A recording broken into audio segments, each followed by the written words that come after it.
The story begins with a man talking about this work and this world, and how everything in it is fiction, about how this industry invents, exaggerates, and hides everything that is inconvenient, but that it's okay. A fan of an idol wants to be lied to, and to be lied to very well.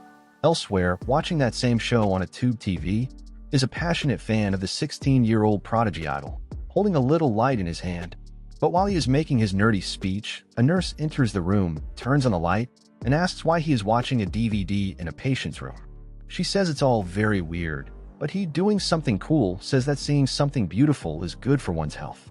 He says that since it's a rural town, they would never go there anyway, and tries to justify it, but the nurse changes the subject, saying they were on the trending topics of Twitter, and that the idol he loved so much was announcing a hiatus due to her health.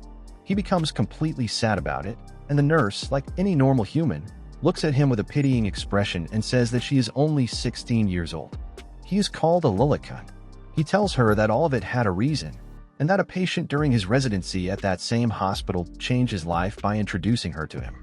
He remembers a patient he had. She was the same age as AI and was apparently being treated for cancer at that hospital.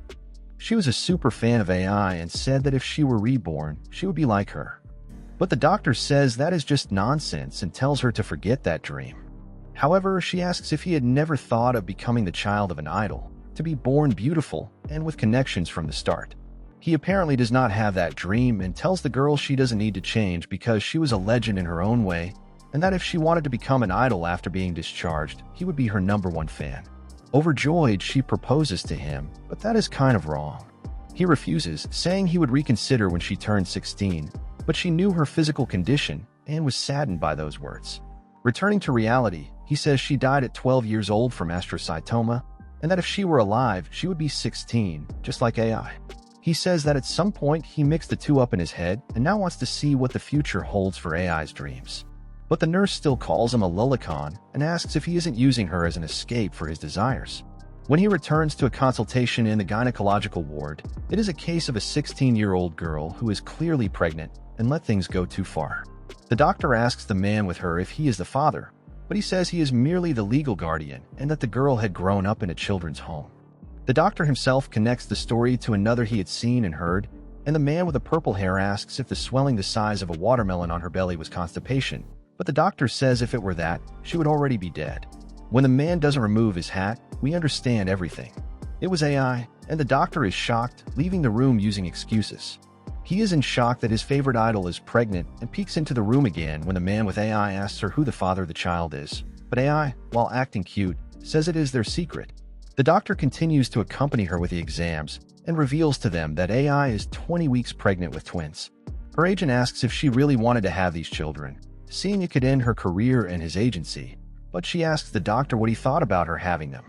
He says that logically the decision is hers and only she can make it, but she would need to think carefully.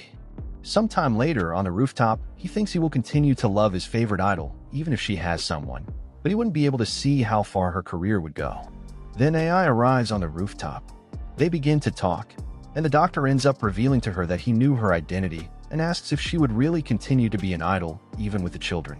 But she says yes, and that she would hide the fact they were born, saying that for idols it would be easy since they shine with the magic of lies. They lie to seem happy on stage, depending on the difficulties they face, and she would just continue to do that.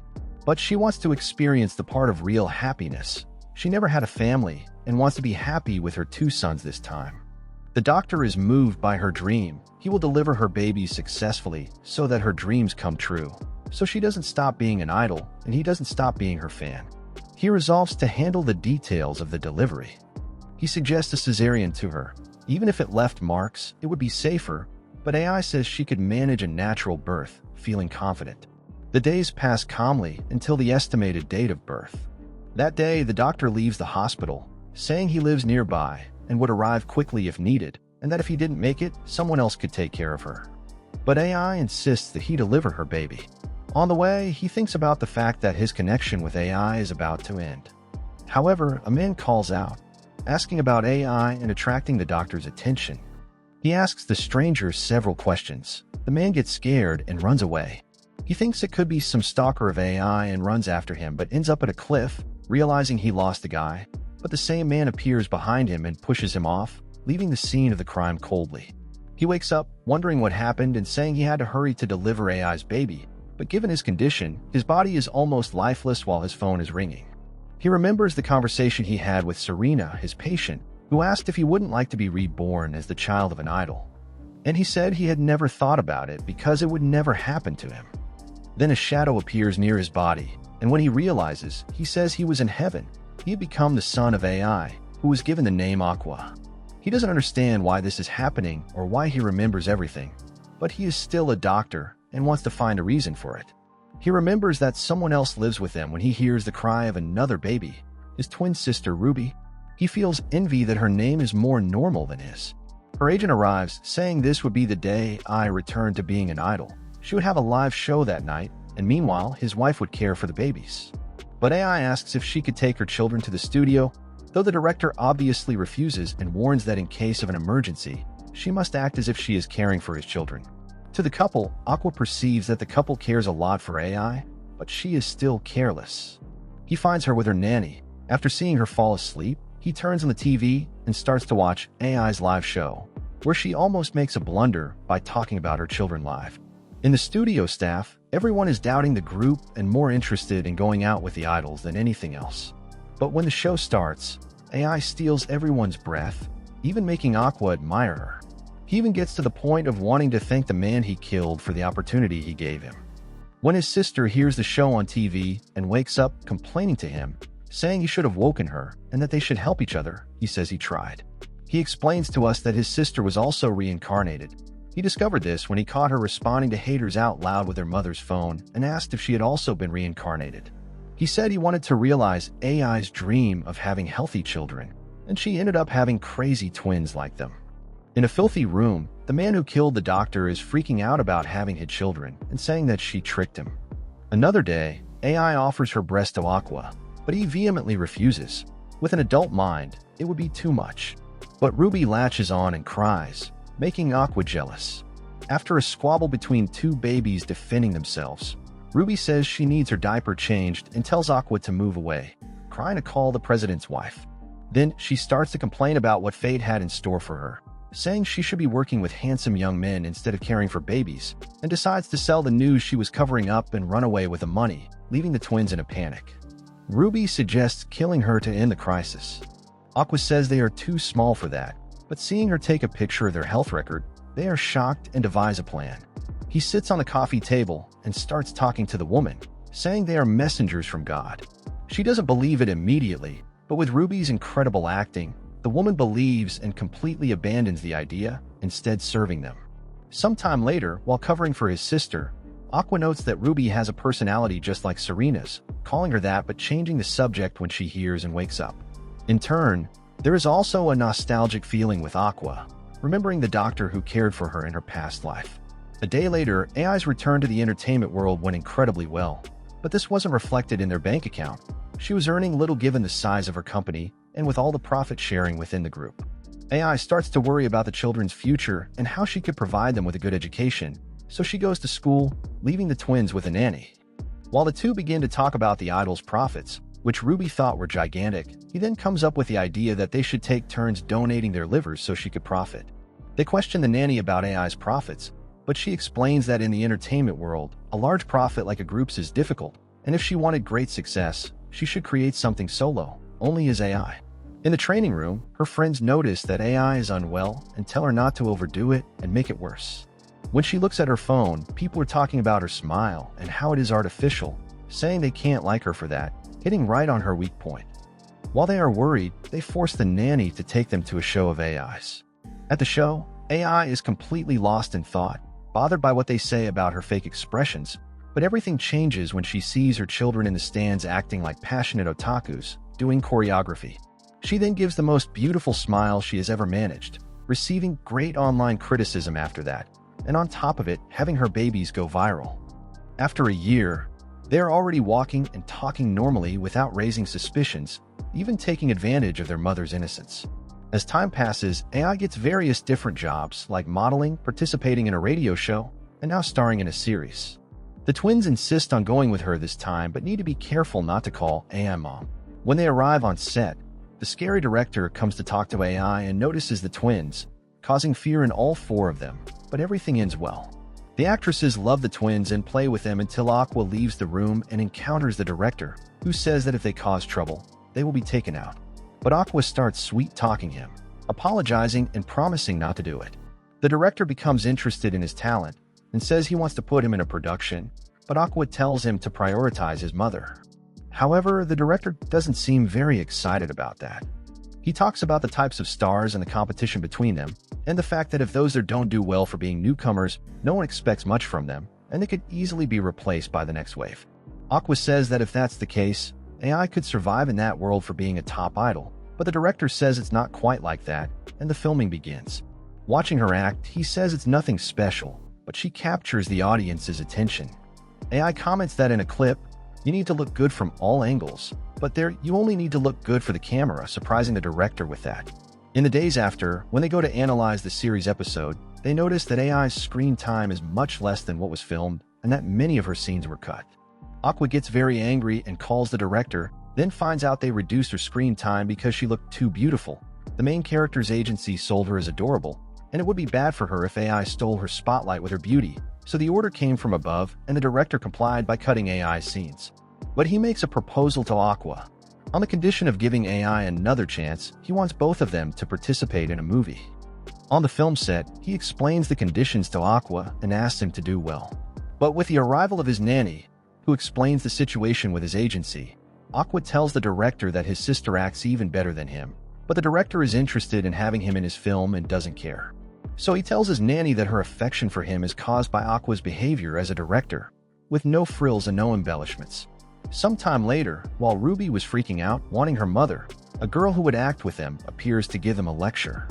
She is known for being able to cry in 10 seconds. Her name is Reincarnated, and she starts to criticize Aqua and AI, saying that when she first read the script, they weren't in it, and that she must have sucked up to the director to be in this film, leaving the two siblings furious, almost wanting to kill her on the spot during filming. Aqua explains that it is the story of a woman who didn't like her appearance and goes to a hospital in the mountains to have plastic surgery. The two are strange children that she meets on the way. Kanchua plays his role very well, and Aqua says that if he had done what she did, he wouldn't have achieved the same result. He thinks about how to act but finds only one possible outcome. Seeing that the director changed his script after meeting him, he understands the director's intention and realizes that he doesn't need to act to portray a bizarre boy, because what the director wants is his natural self, which is already bizarre enough. This really works. He leaves the actress thrilled with the scene.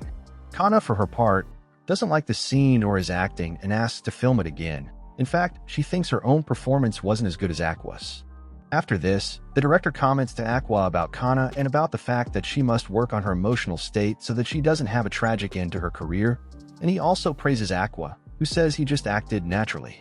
But in truth, the praise is positioned for his action of understanding what wasn't said, interpreting exactly as it should have been and as the director imagined. After some time, they learn about the director's film, and Aqua realizes that his performance was indeed good, but his mother, AI, was the one who really carried the film on her back.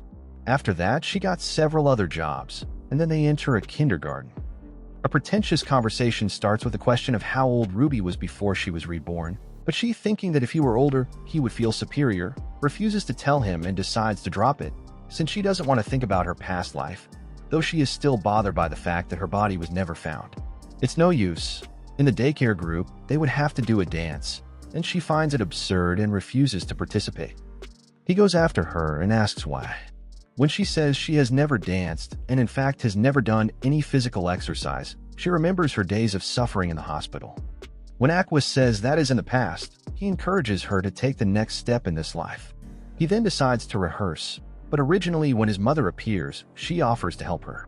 She puts on an old song while Ruby watches, but with that, Ruby notices that she is making a mistake. After he takes her hand, she notices this detail from having seen this show thousands of times in her past life while confined in her room. When she tries to explain the choreography to her mother, she falls again. She's always acting as if she is about to fall at any moment and ends up not having the confidence to walk, but only Tomorrow helps with this by asking her to trust her, and she remembers everything she went through in her previous life. She wishes she could dance just like her mother, and when she frees herself from her fears, she succeeds, astonishing Aqua, who is watching her from afar. She is not only good at acting, but also at dancing. Man, I cried at this part. The next day, AI appears looking for the children's father.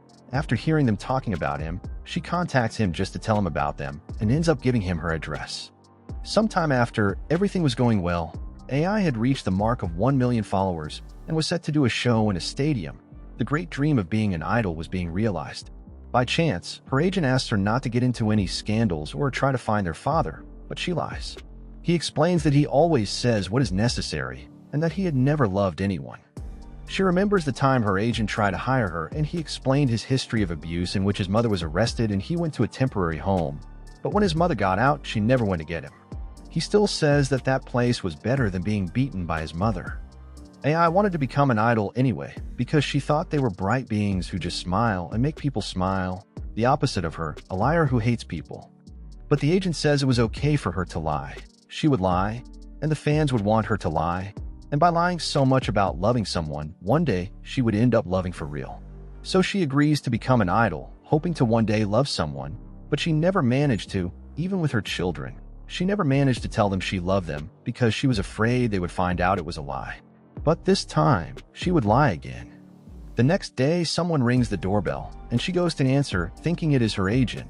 But upon opening the door, the same hooded man who followed her to the hospital and killed the former Aqua is at her door. He has a bouquet of flowers in his hand, but upon speaking to her, he stabs a knife into her stomach. Aqua opens the door and sees the scene with the entrance covered in blood and hears the man complaining to AI that even though she was an idol, she had a relationship and children, saying that his pain was even greater. AI agrees with him, saying she became an idol even though she was a liar and wasn't pure, and that even now, in all her shows, she wanted to love her fans and even that man who stabbed her. The man, hearing this, panics and realizes what he did, running away from there. Aqua tries to call an ambulance, but AI falls beside him, already without strength. Aqua tries to do something with his past knowledge, but it is too late. The wound hit an artery. Then AI pulls him close, asking if he is okay and if he was hurt, while Ruby, seeing a stain on the door, asks what is happening inside. Man, I cried a lot here for real. And AI tells Ruby that she wanted to see what kind of adult he would become and also see them at school or do a show with Ruby. She said she wanted to see them grow up, even if she wasn't a good mother. She is happy to have had them, and before she forgot or couldn't anymore, she says to Ruby and Aqua, "Man, I'm crying recording this." Finally managing to tell them for the first time a sincere, "I love you," even though it took so long, this time it certainly wasn't a lie. And finally, her star goes out, leaving only pain and sadness. After that, an announcement is made in the stadium where the show would be. It is said that AI died, assassinated by a man who killed himself soon after. The internet does not forgive the news, with some people getting close to the reality and others joking about the incident. Many said it was natural for her to die for having gotten a boyfriend, but Ruby hears this and freaks out with the toxic behavior of the fans. Soon after, the news of AI's death was non-existent. Everyone went on with their lives normally. Everything was covered with snow.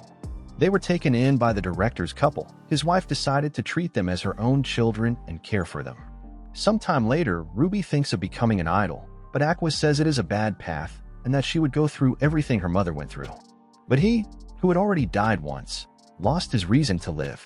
He then remembers the man who killed her and connects him to the same man who killed his past self.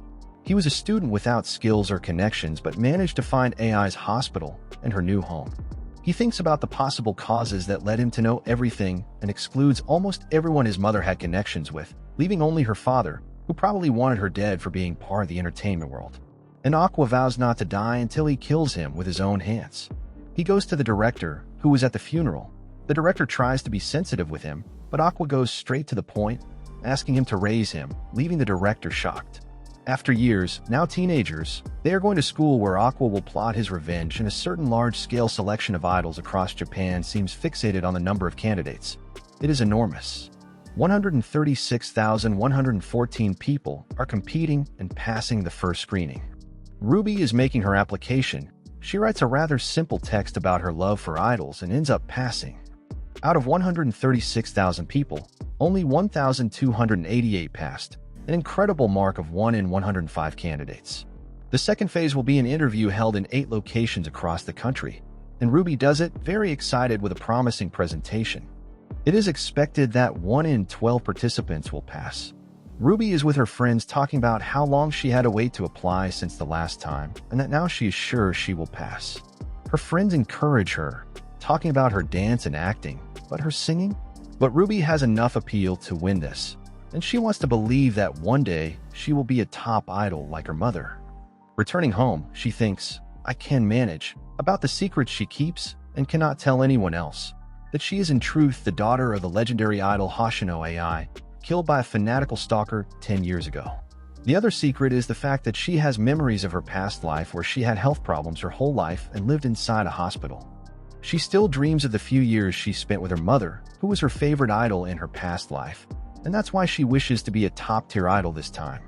But her brother brings her back to reality, because if she does nothing, not even in high school will she be able to get in, but he tells her she doesn't need to do that because art schools don't care about entrance grades and only care about the interview, so she won't need to study to get in and will end up killing two birds with one stone. But Aqua, her brother, tells her not to base her future on that and to study. He warns that he won't say anything if she really wants to become an idol, but she has to know that she will earn little, will live at the mercy of fans, will have little active time, with many retiring by 30, and that this job has one of the worst life expectancies. Remembering her past life, she says there are people who can't do literally anything in life. After that, Aqua gives up and says he was going to the director's house. Ruby noticed the change in Aqua's behavior since their mother's death and seems to know that he is plotting something by becoming a director's apprentice, but he insists on not telling her anything. And it wasn't just him who changed. The director ended up disappearing, leaving the production company to his wife, and the old group separated after 2 years without its main star. The agency migrated to managing internet personalities. Talking with Miyako, he asked her to open a new idol group, but she says that if she could, she would, and that the miracle that AI was able to achieve might never happen again, and also about the fact that Ruby is waiting for the phone call. It's important, and if she were approved, she would have to sign with that company, which is bigger than her stepmother's company. While they were talking about this, the phone rings, and Ruby picks it up excitedly and goes to answer in front of her mother's trophy. She starts excited, but during the call, she is shocked and just accepts it. She finished the call crying. I asked her if she had passed, but she didn't manage to pass the audition and is consoled by her stepmother. Upon encountering the real truth of the world for the first time, Miyako tells her that in this world, you can't expect to be judged by your ability, nor expect injustice. There is a lot of politics involved, and not everyone can do as well as the top idols. In the director's apartment, Aqua hands him the phone and says he finished something. When the director tells him that Aqua does have acting talent, seeing that he managed to deceive his sister, man, I didn't expect that. He had called her pretending to be from the agency, just to make her give up on her dreams of being an idol. The director asks what he would do if someone from the agency decided to call her for real, but he says he had already sent a message in Ruby's name asking to leave the project, and that he had also blocked their number in Ruby's phone settings. The director asked why he was going so far with this, since Ruby is beautiful and could have a future as an idol, but Aqua is completely focused on never letting Ruby be an idol so that what happened to AI doesn't happen again.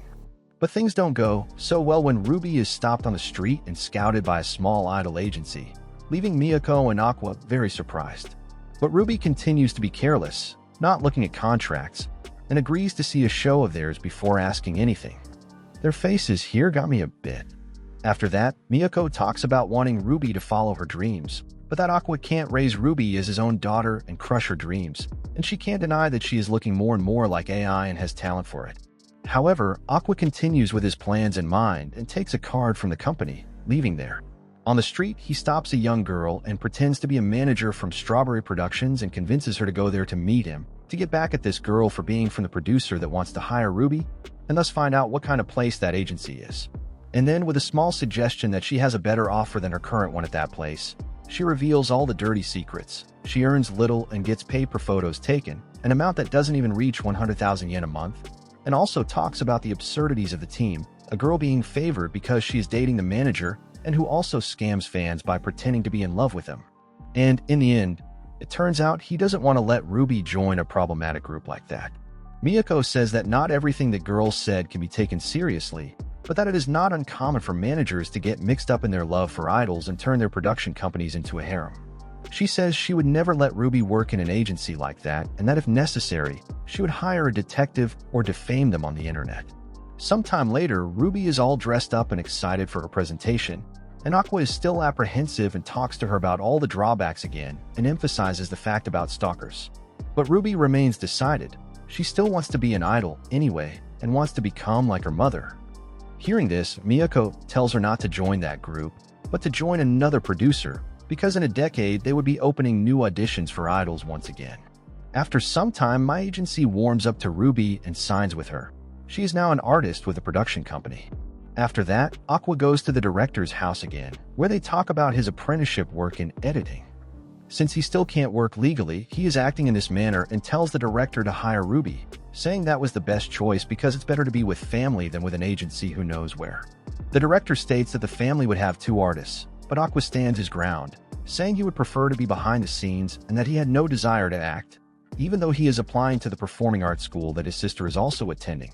The director says that when he saw even him asking to become an apprentice, he had a look of someone who had decided to become an actor, but Aqua thinks becoming an actor is going too far for his goal. Just wants the ability to contact the artist to find out who made his mother suffer, his father, and for that, he can take a lesser position that still gives him access to them. He also says that by accompanying the director to various filmings, he ended up realizing that he didn't have the talent to attract people. He didn't have that special thing that AI had. But the director said he could still dream and decides to give him some advice, which he wouldn't repeat, so Aqua should pay close attention. But as he starts to speak, his mother enters the room and kills the mood, and he tries again, but the old woman doesn't stop until he finally speaks. However, Aqua doesn't want to hear his advice, seeing that he is a 40-year-old man who lives with his mother, but the director tells him he should follow his dream even if he failed once, and she ends up comparing herself to his mother, saying he would never have her talent. But the director tells him that everyone has their strong point, and he certainly has things he is much better at than AI. And Aqua remembers his mother telling him to become an actor before her death and tries to say something decisive to the director, but is interrupted by the director's mother once again. Sometime later, at school, an elementary school and moreover, one of the few performing arts schools in Japan, both Aqua and Ruby go through their entrance interviews. One of the requirements is to have a contract with an agency. They are strict, but the twins have more than enough ability to get in.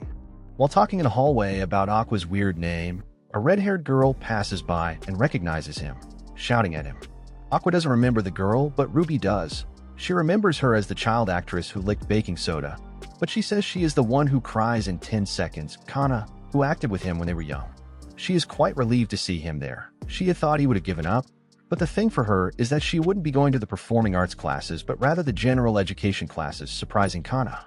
Upon meeting Kana, he says he wouldn't be participating in the performing arts classes, but rather the general subjects, leaving Kana very surprised by the decision. Aqua says he only applied to that school to accompany Ruby, who is in performing arts, and out of concern he is accompanying her, and Ruby even says he is a true siscon. While Kana is standing in front of them, Ruby whispers to Aqua that she never liked Kana, but Aqua tells her to behave because she will be working with Kana in the future, making Kana complain about what they are saying since she can hear everything. With that, Aqua leaves the two arguing while he goes to the director's house, but on the way, Kana follows him, asking various questions like where he lives and who this director is that he had talked about with Ruby, acting like a Yankee to get Aqua's attention. She insists until he answers and questions him if he still acts, but Aqua with a melancholic face says not anymore. Wanting to keep Aqua with her, she invites him to karaoke, but he ends up refusing, and she with no options invites him to her house, all shy and with malicious intentions. Aqua says, "Your mother made you one of those, be careful," and she might be surprised by the way she wants to get close to you.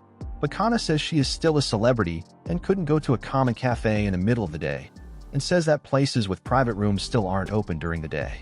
To solve the case of not having a place to talk, Aqua takes her to the director's house, and there the director greets her, hitting her weak point by saying it had been a long time, but Kana says she still acts, nothing like her child talent days, but she still acts. While Aqua works, Kana asks him several questions, questioning the reason he visits the director so much since he no longer works with acting, and even saying that actually he is there for the director to teach him secret acting techniques. The director did train him in the basics, but now his desire is to stay behind the scenes and become his assistant. Kana, even with Aqua's attitude, is happy he is still in the entertainment industry. At dinner, while the director's mother pushes food on them, Kana tries to escape because she is on a diet.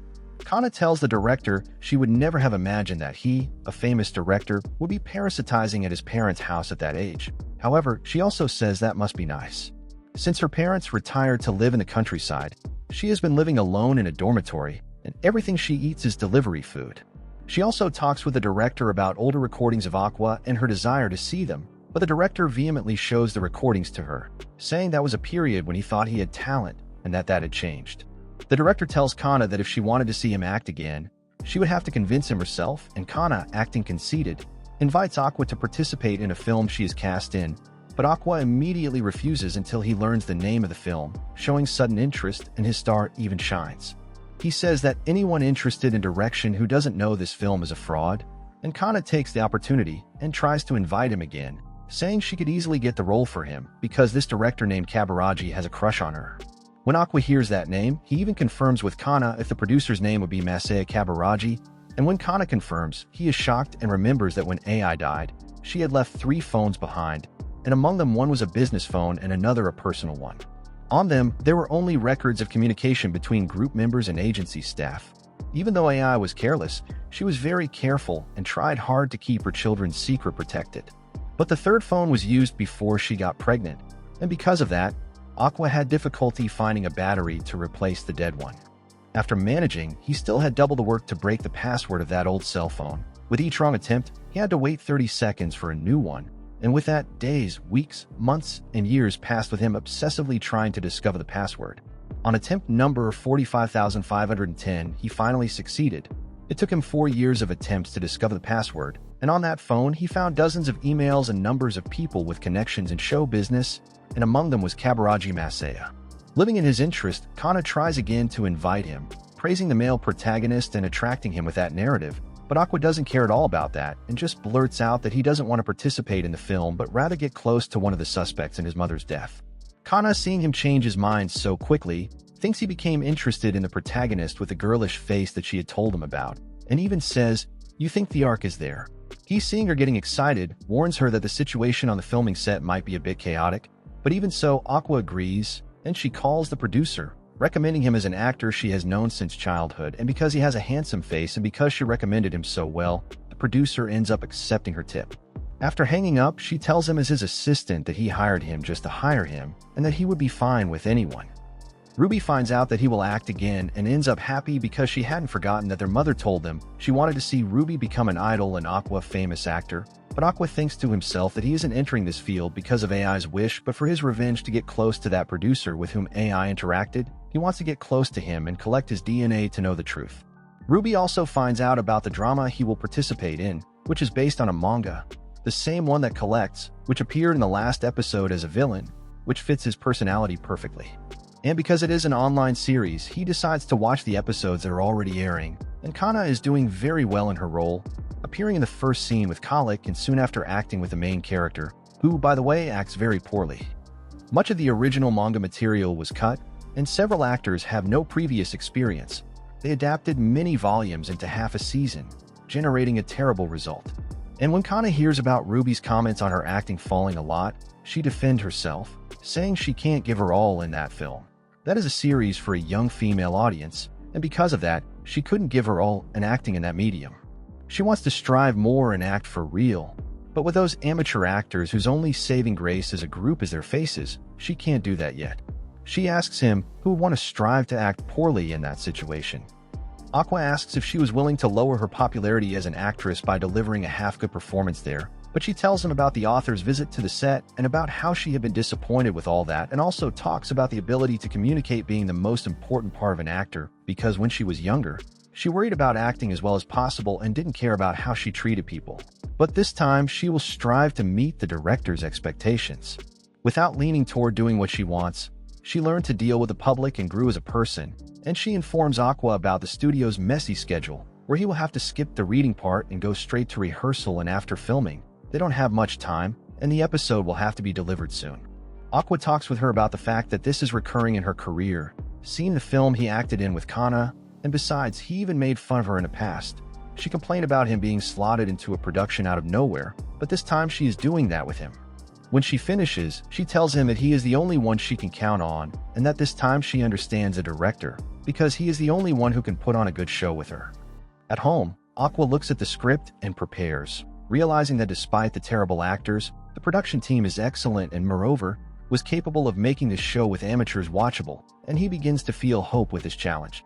He remembers that he still has an incredible main character with him. Already on the filming set, he explains that normally they would have more time to film and have rehearsals, but this time everything would have to be done in a single day because they only have this space today. The filming crew is already positioned, and the main actor arrives complaining about the humidity and the fact that it damages his hair.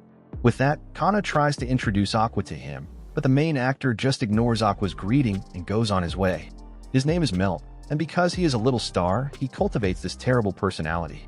Then arrives the person Aqua really must know. Kana introduces the producer, Kabaraji Masaya, and Aqua greets him normally, but is thinking to himself about the fact that he could be his biological father and also about his involvement with AI. And with that, he wants a chance to collect a sample and do a DNA test with him.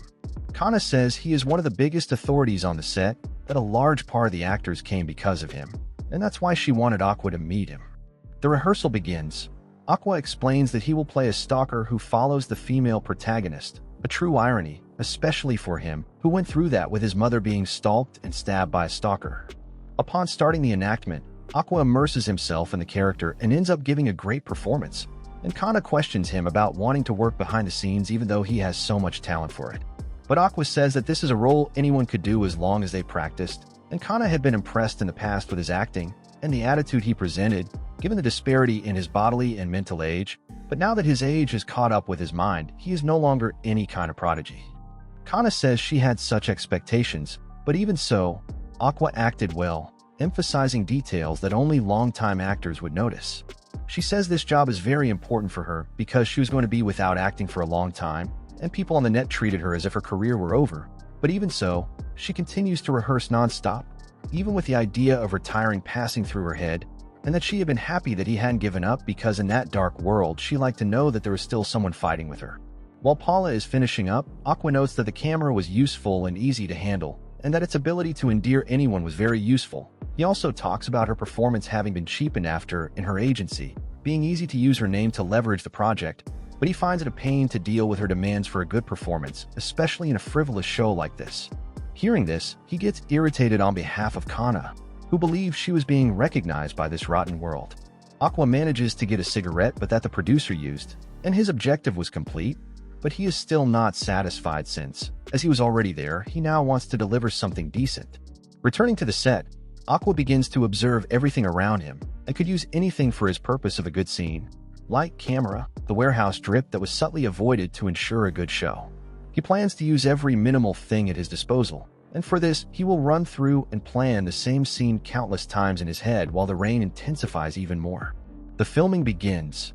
Everything is checked, and Kana is on her mark, being illuminated. When it's her turn, she perceives the weight of the air on the set when all you can hear is the sound, like a whole year compressed during the recording, and everything becomes even heavier, more intense, a long moment that seems to question one's own life and childhood. She was called a genius by everyone, filled with attention and admiration, but like everything in the world, she lost popularity and is now called a child actor who was once great in her elementary school days. She was apparently already finished and retired in the public's eye. But she clung diligently to the industry and finally got a leading role, and she must at all costs make this a good show, even if she has to use someone like Aqua. She is aware that this show is bad with terrible actors and that the first 4 episodes were poorly received with terrible ratings from the audience, but Kana still thinks it's not too late, and this is the most important part of the manga, a famous scene where the heroine, who doesn't know love, is protected from a stalker and sheds tears. Kana gets emotional every time she reads this part of the manga and is experienced with the script, having read it many times, and with the hope of syncing well with her partner and adapting to his acting, she wants to create the supreme spectacle. While she tries in every way to adapt to his acting and make him understand how to act, he tries even harder to act poorly, leaving Kana with no way out and making her realize that this is impossible. She wonders how the chief director lets acting of this level pass. It was supposed to be a tense and scary scene, but no one there cares about the acting, making her wish this part were much deeper. But meanwhile, footsteps over the water begin to be heard. Aqua is approaching, stepping in all the puddles. The microphone picks up the sound of his steps well, making the sound person want to redo the scene, but the chief director says it wouldn't be necessary because it was an elegant sound that brings a certain vibration to the scene. Aqua acts, giving his all as the character, really offending the main heroine. He is an escort, making Kana perceive the difference in acting between the previous scene he recorded and this one. This time, he is really bringing the character to life. He says he doesn't have a natural talent like AI, nor the aura that makes everyone keep their eyes glued on him. He also isn't good at acting, and so he will use all the tools at his disposal: props, cameras, lighting, and the actors themselves. Even if he needs to wrench everything out there, he will be like AI. Aqua approaches the main character and whispers in his ear that he is really ugly up close, asking if that's how he looked without edits, making the boy irritated with him. Exploding with anger brings a good performance to the surface, with the main character really angry with the villain. The chief director shows great interest in the scene that unfolds. Everyone becomes tense, and Aqua begins to act even more bizarrely with a terrifying smile, speaking louder this time, asking if it wouldn't be worth protecting that girl. The staff notices that he is improvising his lines and positioning on set, but the director tells them not to stop filming and to keep camera 2 fixed on him, even telling them to increase the lighting while Aqua makes him even more irritated. The scene finally resembles the manga, making Kana notice the similarities. She knows this is a famous scene. The director's intention, the composition, and the pacing, all of this has meaning. During elementary school, he almost always strove to understand questions that asked him to think about the author's feelings, because if he can understand a masterpiece, he will follow a good direction. After preparing the entire stage, the time finally comes for Kana to shine. He asks if she didn't want this chance and tells her to finally give her all in the best performance of her life. Kana realizes his intention when they go to the climax of the scene, the protagonist defending Kana, and Aqua picks up a knife. In this scene, the main actress's tear is the total highlight, and to make this scene shine intensely, Aqua will bring the necessary darkness to the set, and he gives his all in this scene where the stalker goes after the protagonist, dodges, and goes after Kana, and even while he is hit and falls to the side, he still worries about looking as scary and disgusting as possible, even falling in a theatrical manner while he continues insulting the protagonist on the ground. He really seems disturbing. He manages to make the whole set have a terrible atmosphere. Really a talent. And finally comes Kana's moment, the moment of the entire production, and how the heroine should deliver her best. Crying, she was the best person for this, and she really does it perfectly, understanding the manga in an incredible way, leaving even Aqua surprised. After the recording, the main actor goes to apologize to Aqua for hitting him, but Aqua says he got in front of his punch on purpose, saying he did well, and that acting is about relying on emotions, and because of that, Kana finally managed to overcome all the barriers she had.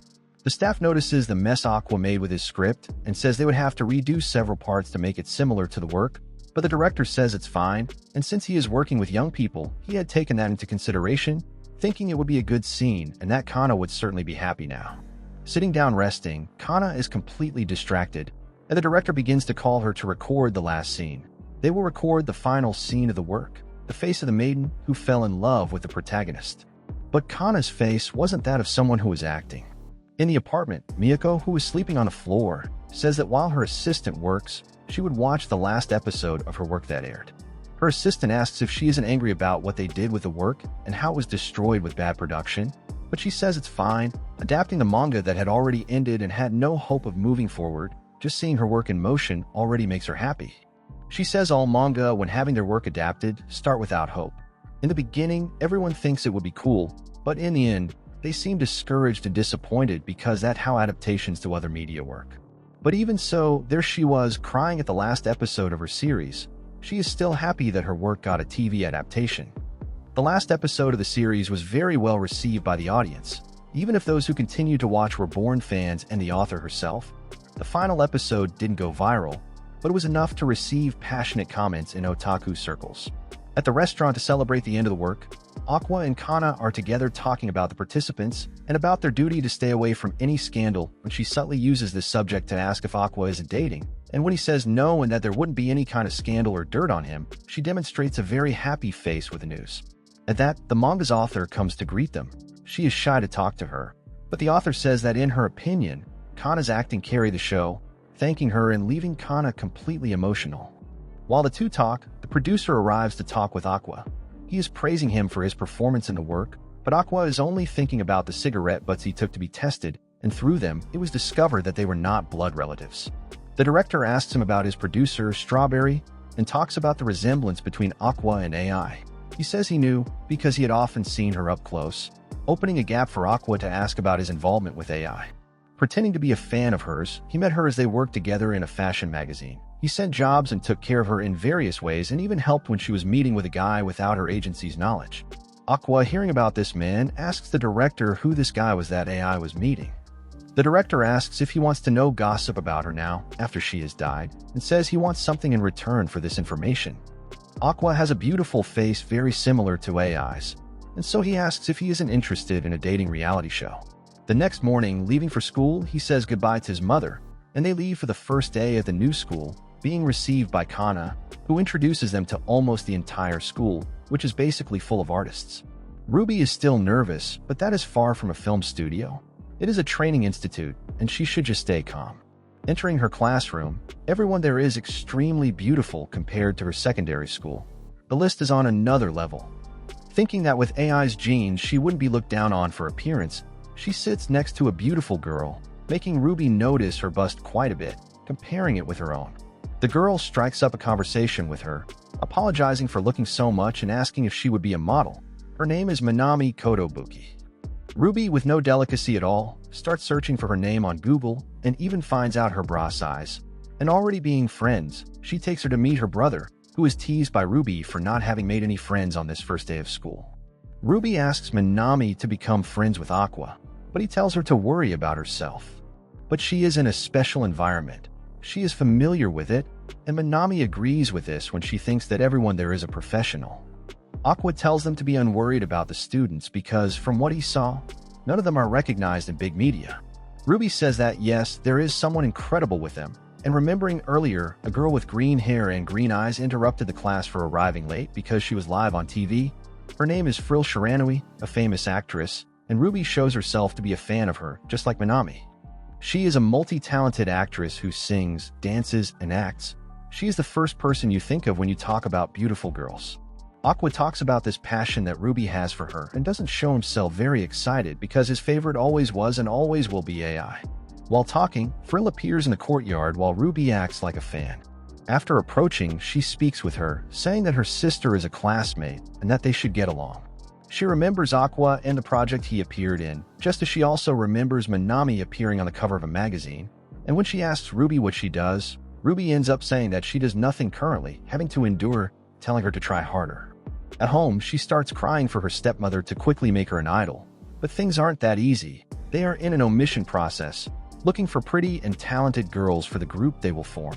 With that, Ruby starts to get afraid that she will end up intimidated because she doesn't work in entertainment and is still studying there. Her stepmother says they are having problems finding candidates since all the motivated ones are entering bigger groups. Ruby says that in her class, there is a beautiful girl with huge breasts named Minami, but her mother scolds her about stealing people from another agency. If she were a freelancer, it would be fine, but she doesn't want to get into trouble. Seeing this, Aqua butts in, saying he knows someone who could work as a freelancer since she doesn't have much work recently compared to her fame, and that she would also have a pretty face. Seeing Kana interacting at her school, Ruby notes her characteristics and mark points. Silky, well cared for hair, a baby face that hasn't lost its cuteness, and an airhead, somewhat flighty personality. Based on his long experience following her, it's literally everything an otaku would love. But Aqua criticizes Ruby's analysis and, feeling sorry, tells her to go talk to Kana since she wanted to escort her to the agency because she has the potential to be popular. But Ruby is afraid to talk with Kana due to the very common relationship they have. Ruby finds Kana somewhat antisocial with her, calling the girl boring and stiff, and it's all in this. And Aqua really says that it is due to Ruby's behavior around her, but he also helps by calling her so they can at least try to talk, and that if they couldn't get along, she could forget about the collaboration between the two. Kana in her room is seeing comments regarding her success in the series and filling with pride, and among them were comments about Aqua and his sublime acting, which also leaves Kana stirred. She remembers, and then Aqua sends her a message wanting to meet her after school so they could talk about something important. Kana, reading this, goes into shock, thinking about what he could possibly talk to her about. Something important is very vague and serious, so she starts overthinking what it could be, going to the bathroom to fix herself up and still guessing what he wanted to tell her. Her expectations are through the roof for this. Leaving school, she remains pensive, but arriving at the park, she finds Ruby and Aqua, and Ruby immediately starts scolding her for being slow to get there, and the mood sours from there. Ruby asks why she is there while the two of them should be talking alone, and when he says that Ruby was the one who wanted to talk to her, her attitude changes completely, telling her that she has only 20 seconds to tell her what she wants. Ruby gets annoyed and tells Aqua that she doesn't want to call her that anymore, because it would be like saying Kana is cute enough to become an idol, and that's that. But Aqua asks Ruby if she doesn't want to become an idol as quickly as possible, and for that, she should leave her pride aside and talk to Kana. Ruby goes straight to the point and asks her to join her new idol group. Kana asks if this is really a serious offer. Ruby says she has been watching her work as a freelancer and noticing the seriousness in the conversation. She begins to really ponder the decision, but she already has her mind closed to the idea. If she becomes an idol, she would lose opportunities for only young actors, and besides, it's an industry that is always discarding the old and opening its eyes to the new. And if she doesn't succeed as an idol, she would be unemployed in both worlds, and being herself responsible for producing her image is very risky. But even so, when she looks at Ruby, Kana feels that she has something similar to AI. Even working with AI only once, she knew her talent was enormous, and that only she was a true success. Her nose is sharp as an artist. She says the two of them have something in common, and she senses potential in Ruby. But even so, Strawberry Productions is an agency that hasn't launched anything in a long time, and she also questions whether or not she is cute enough to succeed as an idol, making her not want to bet on something that could go wrong. But Aqua comes close to her and begs her to help his sister, contradicting her and saying that she is indeed cute enough, and that he wouldn't bet on someone without being sure she would do well, and even says that she is much cuter than most common idols you see out there, saying he is sure Ruby would be in good hands with her, insisting a lot for her to accept, expressing his confidence in her. But she gets irritated and says no matter how much he asks, she won't do it. Right after that, she is signing with the agency.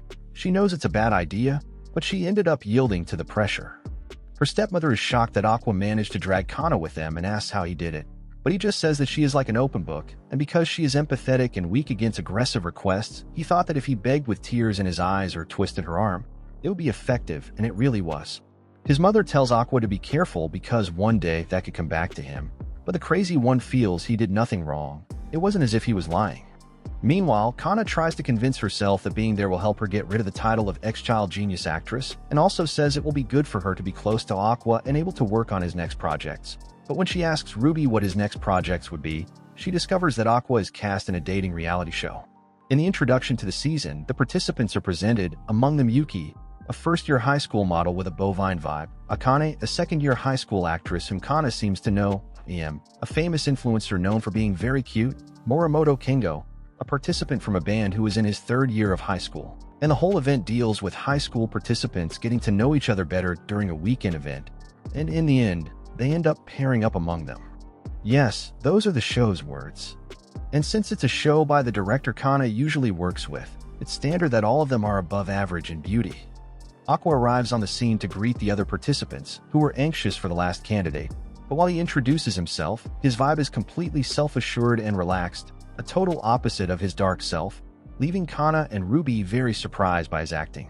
Mim immediately starts complimenting him on his beauty, but Kana says that Aqua doesn't usually like cute girls like that, but Aqua, in a completely opposite manner, gets nervous because she is so cute, leaving the two who are watching very irritated with it. Kana gets annoyed that he called her cute only once while luring her to the agency, and Ruby criticizes him for being just another man chasing easy women on that show, and says she will have a serious talk with him when he gets home. But their mother warns that this is a show, and that he was just acting so the show could flow well for those watching. But Kana says she watched to see if he would enter a real relationship, and that they should put real feeling into it, and even questions the possibility of a kiss at the end of it all. But their mother says that's how the chances are, and that if Kana complained about this chastity issue in this actor's medium, she would end up suffering for it. That one day, she would also end up being asked to do a scene like that. But even so, Kana still gets sad, wondering why the hell she accepted being part of a show like that. During a recording, Aqua is interacting, commenting, and watching her talk about her little dog. But he is almost dying inside with that horrible, boring, shallow teen talk. For him, it's completely terrible. But he needs to move forward since the director promised him privileged information about AI, even about that relationship, and this would certainly help him find his father. Talking with the producers, they instructed him on how to position himself in front of the cameras, but that knowledge was already public. This type of program has existed for over 20 years, and its directing style is well known. They don't use scripts, so the participants need to infer whether what the director says is advice or an order. Talking with Yuki, she says she doesn't know how to act since she is a bit introverted and has no experience in front of cameras. Aqua asks why she accepted being there, but she says her company's motto is to accept each and every job, and she took this one, saying it would be good since she has no romantic experience but was curious about it. And she also asks Aqua if he has any experience or interest in romance. He says that being a man, it's obvious he would, but he still has a past, unresolved love. He isn't sure if it was romantic love, but he still feels it within himself. Oh, he brings up an Oedipus complex between the two, and she thinks it might be related to a teacher, but Aqua gives only a vague answer.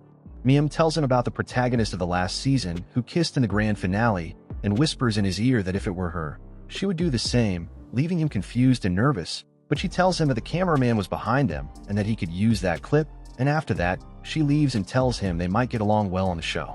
He then questions her supposed shy personality, but realizes that's how reality shows are. At home, Ruby is wanting to decide who he will date and tells him that if she doesn't like her, he couldn't date her, and decides he should date Yuki, saying she has a pure heart and a good personality. But Kana can't believe what she heard and tells her about her bad judgment on the subject and that she shouldn't date so soon in her school. Ruby notices that Akane is absent again. Aqua explains that she is in the process of filming and is therefore away from school, and asks what she will do since the school is finding out that she also had a filming session, and with that, she feels she will be the only one with nothing to do and asks Kana if she doesn't have anything to do. But when Kana suggests studying since she has so much free time, they get into an argument for a little while. Even at the top, they still struggle to sustain themselves selling well, so she should do something that helps her get into a good university, and when Ruby talks about a possible first step, Kana complains about not having a name yet or a song. Ruby says that is her fault for making things difficult for the two of them. MEM comes in saving them with a camera to start creating the idol name for them. She says that in the past, promoting music was difficult, but nowadays with YouTube, everything becomes much easier. However, when she says she is being very optimistic because even with Ruby, who is just a pretty face in her dreams, it would be hard to get even thousands of views and even subscribers, and they would also have difficulty getting people to attend offline shows, making everything even harder. But she says that AI-type productions, yes, she will change. He left that agency. Many people are there, and one of them was willing to help. A buff guy with a chick-like head arrives. Kana treats him like a pervert with no respect, saying she doesn't know him, but when the chick tells her he earns 100 million yen annually, she changes her way of seeing him. He then asks them what the way to earn is, talking about posting daily, and Kana says the best way is already having renown on YouTube, but the chick tells them that they lack recognition and also wouldn't have the perseverance to post daily. Really, doing it daily isn't for everyone, but he tells her about another way to get subscribers and puts birds in their heads too. He starts his own video with the aim of boosting their careers, introducing them to his subscribers, almost a shout-out on a third-party channel. He ended up accepting because the agency president begged him. But when the show starts, he is dancing and showing off his muscles on camera and challenges the two to keep up with the dance for an hour, and if they are capable, they could reveal their faces. This dance is very lively but too embarrassing. However, it is really difficult and makes them understand his fame as a fitness YouTuber. Kana even thinks he wanted to finish them off. Going back a few hours, he explains that a collaboration with a famous YouTuber was the best way for them to boost themselves. He suggests that since they are idols, they should play a prank on them while they sleep, but Ruby is intrigued, and he tells her about playing a prank on her and that it wouldn't be a prank, making the two find her naivety impressive, saying that this kind of arrangement is normal among them. But since this is their first job, Ruby wants it to be something genuine, and he really takes it seriously, making them end up inspired. On the floor at the end of the program, he asks them to remove their masks and introduce themselves, but the situation gets very serious given the sweat, tiredness, and the way it's done. He ends up impressed that they managed to keep it up for that hour and asks about the name of their group. They end up leaving it to Kana, but she decides that the group's name would be Bikamachi, the same name as her mother's group. Another day, while everyone is gathered, Akane announces that she is going to leave the reality show. She says the disguised boys are tormenting her, asking about the type of girl she likes and much more, and she feels she can't take them acting that way with her anymore. She affirms that nothing is more frightening than showing your own romantic feelings to the whole world, and she only realized this after entering the show, since not everything is a bed of roses as she thought. Everyone tries to support her so she doesn't end up quitting the program because of it. And at home, the viewers go crazy as it unfolds, wanting to know at all costs if she would really quit everything. On the filming set, the director is fine, happy for having managed to attract even more viewers to the program, and Kana asks if she was really going to quit, but she says obviously not, saying she would never quit since she has a contract in force. Aqua begins to understand the people there, seeing that some are talented and good at playing with feelings, while others don't even have two faces yet, including himself and others who aren't so good at appearing in front of cameras, getting little screen time. After the meeting, a barbecue paid for by the agency, he talks with Kana, who ate little because she is vegetarian, and she says that since she doesn't eat meat, she doesn't give up on grilling while she is there. At first, she was the one who washed the meat, but with time she got good at grilling.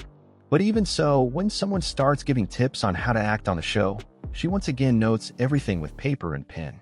At home, Aqua is being blocked because he was having fun out there with all those goodies, and he can't even hide his look of satisfaction. But this is for a different reason. He is happy to be able to eat unrestrainedly. Now that she has a younger body, Ruby says that even with the rule of having dinner together on Sundays, he has been missing them because of filming, and she asks if they are going out so much because they are in love, but he says that everything there is scripted, though less than he thought. Some are clearly acting, but others are just doing their best when the camera turns to them. He agrees with the means of selling the program, understanding that lying is also one of the ways to defend oneself, saying this with a melancholic face. After that, as the series unfolds, the duo of Yuki and Nobu formed and won the pairing, making Kingo jealous of the two, protagonizing a love triangle that became very famous among high school and elementary school students. In a conversation with Cho, she asks if Aqua wouldn't join the love fight for Yuki, but he refuses to participate in that, saying he will stay in a favorable and comfortable position, asking her if she also wouldn't advance in this.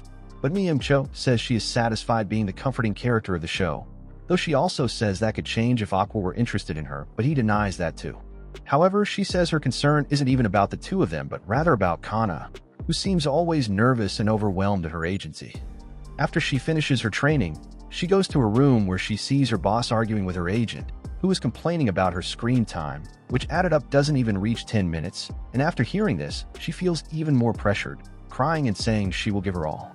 While Kana gives Ruby a lesson on how to behave on the internet and how her brand there can end her career, Kana is in her house in the dark reading the negative comments about her performance on the show, being almost called a plant. The next day, while they were talking about the past and Cho being a TikToker, they notice Kana is going on the offensive, pressured by the negative comments posted online. In a corner, one of the nice directors gives her the option to leave the show and gain space in the series as the one who steals the main character's love interest, pressuring her to occupy that dark space. Sometime after, while they were looking at Cho's nails done by Yuki, Kana decides to make one for her too. While she does it, she says she understands Kana is nervous to stand out in the program, but she says to her face that she wouldn't allow it because she would be the main attraction there, asking her to understand her side. In another recording, she starts to feel insecure, wondering what was so good about her that was different, and amid this, while she was going to talk to Aqua, Cho calls him to another place, stealing her chance, and she despairs, feeling all the weight of the pressure and saying she had to fight. But as she advances to grab Aqua's hand, she stretches her fingers and they hit Yuki's face, making a cut on her cheek. She doesn't notice and continues complaining about her attitude and approaching the guys. But when she sees, she goes into shock. But Aqua notices how she is and goes to hug her, comforting her and saying he understands the pressure she was under. She asks him if Kana hates her, but with her denying it, it should be fine, or so it should happen. The people on the internet don't forgive the incident. She thinks explaining sincerely would help calm the case somehow. But that doesn't happen, and things worsen with her suffering heavier bullying. She remembers Cho's words about how to avoid hate on the internet and realizes that even though it was right, she did something she shouldn't have, and also realizes upon carefully reading the comments how rotten they were. She goes to sleep thinking it would have passed, but by morning, nothing changed. She goes to school even though pale, but even there the topic follows her, and she feels there is no way out when classmates enter the bathroom where she hid, saying disgusting things about her that make her vomit. At home, Aqua also notices the state she is in and feels something is wrong. He contacts her agent, who tells her not to tweet anything to not worsen the situation. The things she thought would leave the spotlight with the next episode's release only worsened, and she realized it wouldn't pass. And upon seeing a comment from one of the people who supported her but ended up changing their mind, she loses her footing and goes out into the street in the middle of a storm. She then remembers even more the lying comments that distort her reality and breaks down in the street while carrying the things she was going to eat. Kana says she is tired and doesn't want to think about anything anymore while standing with her hair disheveled in front of a lamppost. But in reality, she is on a walkway parapet preparing to jump, and when both her feet leave the ground, someone grabs and pulls her. That was Aqua, who calms her when she starts screaming and thrashing.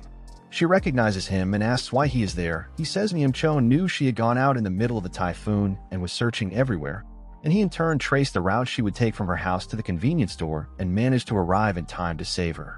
While she cries, They take her home, and at the agency, the camera discovers that Kana is being bullied but says it's no wonder since she did it, but also says she wouldn't know how to react in such a situation because even she, upon seeing comments on certain days, says she feels like visiting death. She says the psychology of a teenager is something delicate, and that she could have that kind of thought out of nowhere is shocking. And Miyako says the number of people who have taken their lives worldwide because of dating reality shows is incredible, reaching almost 50. And Kana says if the number of people who did that is that, the number of people who tried is 10 times greater. Reality shows are rotten programs where they don't criticize the show but you, and that's why it fell so much. Hiding with lies can be a good alternative, but the more you escape while you participate, the worse it becomes to endure. Miyako receives a call saying that Aqua got involved with the police, and already at the station, Kana is in tears, crying to her mother that she didn't want to worry her, and that's why she didn't say anything. Aqua talks to her about the fact that he went to save her even though he seemed so uninterested. He was still looking after her. He affirms that people lose their lives easily, so if you hear a cry for help, you need to act quickly. When she leaves the room where she was crying, she receives a slap in the face from her mother, saying she shouldn't worry her like that, and Aqua goes straight to the point, asking how she would want to proceed and if she would leave the program. Her mother asks about the contract, but Aqua says that since they are dealing with minors and teenagers, the director could be held responsible for everything happening to her, and so she could indeed break the contract. After Kana decides not to cancel the contract even though still scared, Aqua tells Miyako that the whole situation disgusts him, seeing that even the production people took advantage to inflate the feud, saying whatever they wanted, and after that, on his own, he reveals to the gossip agents who are always behind news all the time, and this makes the news shine, dividing all the attentions and splitting the viewpoint of those who were inflaming her situation. After that, he himself, wanting to control the situation, asks M.M. Cho to take photos of all of them. He says he has the ability to dream and wants to make the public see the participants' point of view on this story involving everyone there, and M.M. Cho gets interested in his idea, wanting to be part of it and asking him to send the file for that post. She says that is her area of action, and no one is better than her to do it because she got there, built without engagement alone, so she is the best to get the necessary engagement, a professional at making things go viral. And he talks with Aqua about the music they could use, a nostalgic song, and about the image to be used, and M.M. Cho suggests the hug she gave Kana when she was nervous about what she had done, but they say the cameras weren't on and so they didn't have a recording, but Yuki says there was a good model. She knew about the fixed cameras and positioned herself well to be captured in the best way possible. And this leads to the fact that the producers have the raw footage but just aren't willing to hand it over. Aqua goes to talk directly with the director and talks to him about knowing of the recording, but he says releasing raw footage is prohibited, and Aqua retorts, saying that's obvious, that handing over the footage would be the same as admitting they were wrong and bringing the blame to paint Kana as a villain, and she ends up receiving hate that is being sent to her, but he says he is just making a show, showing the fights and arguments that people want to see, and saying they didn't force Kana to do anything, saying it's their acting only to make things easier to understand for the viewers, and says that if Kana didn't want her image used, she could have said so, but since Kana is a professional, she understands the problem. Aqua asks how old he is, and with the director saying he is 35, he says that he is 17, and whether pro or not, she is still a child, and asks him what kind of adult chooses not to protect a child. They start setting up the project after the director hands over the footage, leading Aqua to exhaustion from having to deal with these annoying teenagers. At the time of posting, they hope the video gets at least a few retweets in 1 minute to designate how things would work, and when they post it, it does well passing that number. In 24 hours, the video received 74,000 retweets, and this resolved the part of the program of the attacks, saying that even 10 years from now people would still remember, but for now things are fine. He tells her to act to continue participating in the show to make things easier for Kana, and that's that. They ask Aqua what type of girl he likes, since he is the only boy there, and this could be a base to pretend for her. He starts by saying he likes girls with a pretty face, this while thinking of AI, his mother, and begins to narrate the characteristics that made her famous, and M.M. Cho manages to link his description to AI, leaving Aqua surprised by her perceptiveness. And Kana ends up agreeing to try to act like the girl Aqua likes, but he disbelieves that she is capable, saying no one can equal her because the talent she presented was something one is born with. Kana goes home thinking about making an effort for Aqua to make him happy, since he helped her so much. Already at home, she begins to do deep research on AI, discovering almost everything about her, even her lack of natural affection stemming from the environment in which she was raised. And she discovers so many things that it becomes frightening, even uncovering her self-destructive behavior that changed when she turned 15, leading her to think about the fact that she might have met someone special. At home, Kana tells Aqua a bit more about Akane and her fame in the theater world. The next day during filming, after she apologizes to the crew, they prepare to start recording, and she takes a deep breath before getting into character. With just one phrase, she grabs Aqua's attention in a surreal way. She awkwardly enters the scene, saying she's sleepy because filming has started too early, and when she asks if the cameras are rolling yet, he looks at her in amazement, and the girl is already a perfect copy of AI, with the stars and everything. Aqua stares in disbelief at how Akane can turn into the real AI. Akane returned to the room and introduced herself to Aqua, who was enchanted by her, until the other girls arrived, found his behavior strange, and commented on how Akane was enchanting everyone with her gaze from the cast of the cameras. Her mysterious power attracted glances, and she had AI's enormous charisma. Akane thanked Aqua for spending a lot of time editing a video for her, and the girls continued to find both Akane's and Aqua's behavior strange and decided to talk about it. One of the girls asked Aqua to hand her a folder, but he responded in a rather rude way. But when Akane asked him to hand it over, Aqua did so without blinking, so the girl realized that Aqua was only being friendly with Akane and suspected that he really liked her. The girls started teasing Aqua about his feelings for Akane, which made him uncomfortable, causing him to leave the room all red. While walking to class, Kana runs into Aqua and notices he seems somewhat depressed. She invites him to skip class. Along the way, they talk about Akane's growing popularity and their preferences regarding relationships. Kana notices Aqua has been acting strange and questions him about it, calling him crazy. He replies that he prefers girls his own age, but if he had to choose, he would go for older women, which made Kana excited since she is older than him, but she soon became sulky upon remembering that Akane is also older than Aqua. As the recordings ended, Akane thanked Aqua for his advice, which helped her win over the audience. He was impressed with her talent in projecting AI's personality, and Akane explained that it wasn't so impressive because she had studied psychological profiles extensively and done research to interpret the results and construct a fictional miracle, separating AI. Aqua realized that Akane was truly talented and unique, but also felt there was much behind her personality, especially when she independently discovered that AI might have had a child and projected that into the persona she created. Even though they had no reason to see each other after the show, he didn't want to lose her, so he kissed her at the end of the reality show during the rap party. The girls asked about the kiss between Aqua and Akane but quickly changed the subject. MEM commented that those types of boys don't get involved with many people, perhaps to maintain an image of purity for their fans. After the party, Aqua went to talk to his boss about the incident with Akane, and the boss expressed concerns about keeping the footage away from the public. Aqua mentioned that he followed the risky contact and posted the penalty on the official accounts. His boss praised his efficiency and said it was time for him to reveal everything he knew about AI.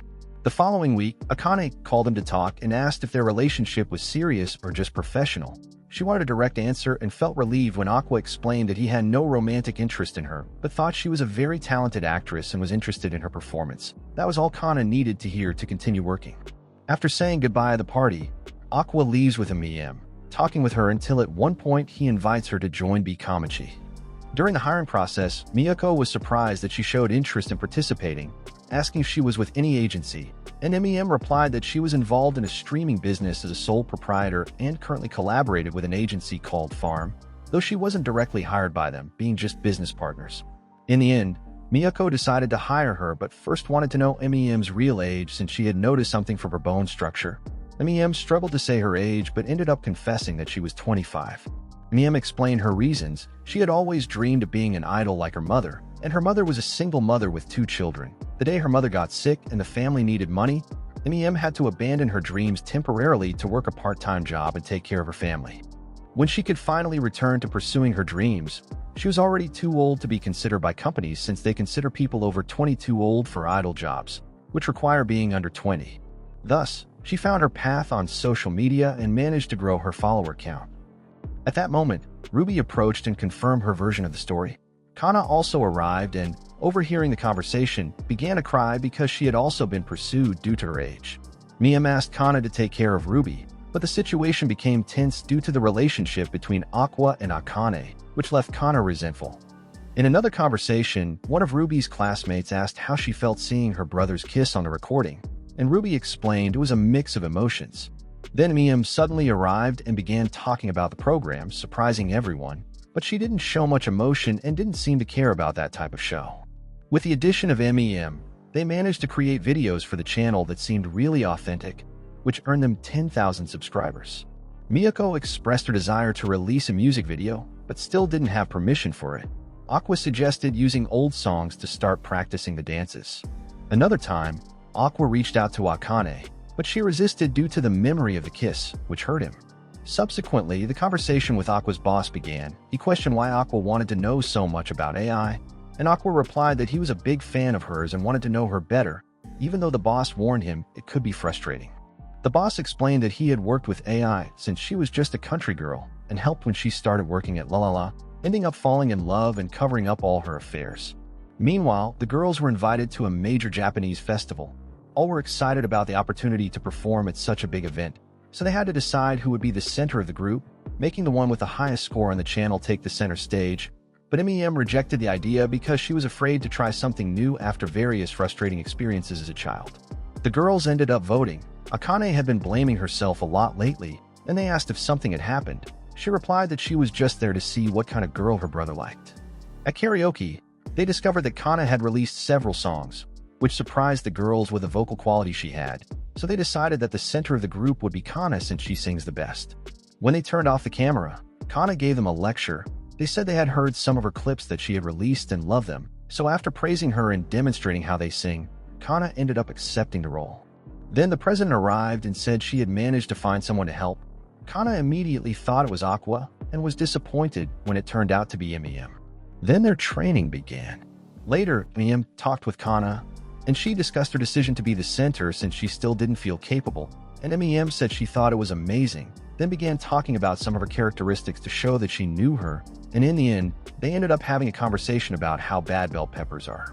The next day, they continued training, but then the complaints began. There were only a few days left until the big performance. While Ruby was so excited she couldn't sleep, talking with Kana, she fell asleep.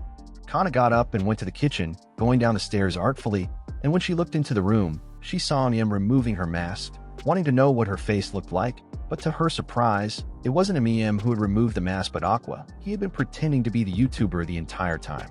The next day, the girls were very excited about that, but Kana wondered why Aqua had switched places with him. Finally, they go to the green room and see it's a big mess. MEM remembers her past when she performed, but no one showed interest or anything like that. When she was at the autograph table waiting for someone to come, but no one arrived, the various producers who dismissed her, and now her being the leader of B Kamachi, wouldn't that be quite arrogant for someone who isn't even popular?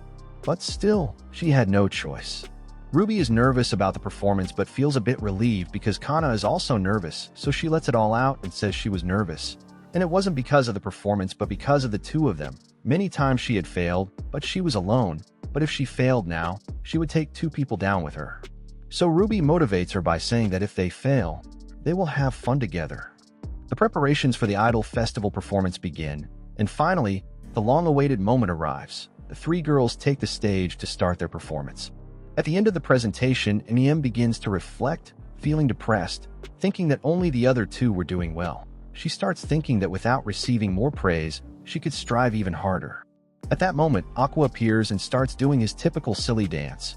Kana is surprised by how serious he is executing that comical movement, but still ends up happy and excited seeing the girls doing that. After the performance, they return exhausted, and the way back is silent. MEM decides to break the silence and asks Aqua how he thought their performance was.